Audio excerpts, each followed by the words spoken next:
ശരിക്കും കേരള ബ്ലാസ്റ്റേഴ്സിന്റെ ആരാധകർ ഒരു കിരീടം അർഹിക്കുന്നുണ്ട്. കേരള ബ്ലാസ്റ്റേഴ്സിന്റെ മാനേജ്മെന്റ് അത് തിരിച്ചറിഞ്ഞില്ലെങ്കിൽ പോലും ഇന്നലെ വന്ന പരിശീലകരും കോച്ചിങ് സ്റ്റാഫും എല്ലാം അത് തിരിച്ചറിയുന്നുണ്ട്.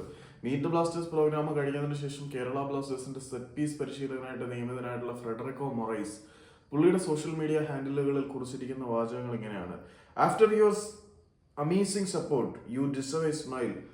നിങ്ങളുടെ ഇത്തരത്തിലുള്ള വലിയ പിന്തുണയ്ക്ക് ശേഷം ഞാൻ തിരിച്ചറിയുകയാണ്, നിങ്ങളൊരു പുഞ്ചിരി അർഹിക്കുന്നവർ തന്നെയാണ്.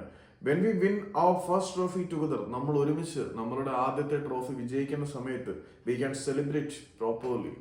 നമുക്ക് ഒരുമിച്ച് വളരെ മനോഹരമായ രീതിയിൽ ആഘോഷിക്കാൻ കഴിയും എന്നാണ് പറയുന്നത്.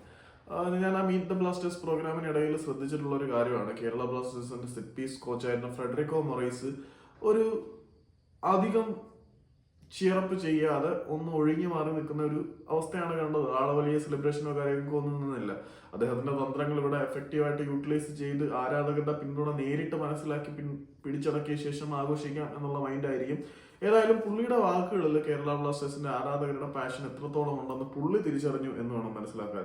പുള്ളിയുടെ വാക്കുകൾ ഇങ്ങനെയാണ്: ആഫ്റ്റർ യുവർ അമേസിംഗ് സപ്പോർട്ട്, നിങ്ങളുടെ ഈ വലിയ പിന്തുണയ്ക്ക് ശേഷം യു ഡിസേർവ് എ സ്മൈൽ, നിങ്ങൾ തീർച്ചയായിട്ടും ഒരു പുഞ്ചിരി അർഹിക്കുന്നുണ്ട്. When we win our first trophy together, നമ്മൾ ഒരുമിച്ച് നമ്മളുടെ ആദ്യത്തെ ട്രോഫി നേടുമ്പോൾ വി ക്യാൻ സെലിബ്രേറ്റ് പ്രോപ്പർലി, നമുക്ക് വളരെ നന്നായിട്ട് ഒരു നേരായ രീതിയിൽ ആഘോഷിക്കാൻ കഴിയും എന്നാണ് പുള്ളി പറയുന്നത്. അപ്പം ബ്ലാസ്റ്റേഴ്സിന് കിരീടം നേടിത്തരണം എന്നുള്ള നിർവ്യാജമായിട്ടുള്ള സ്നേഹം ഫ്രെഡറിക്കോ മൊറൈസ് എന്ന സെറ്റ് പീസ് പരിശീലകനുണ്ട്.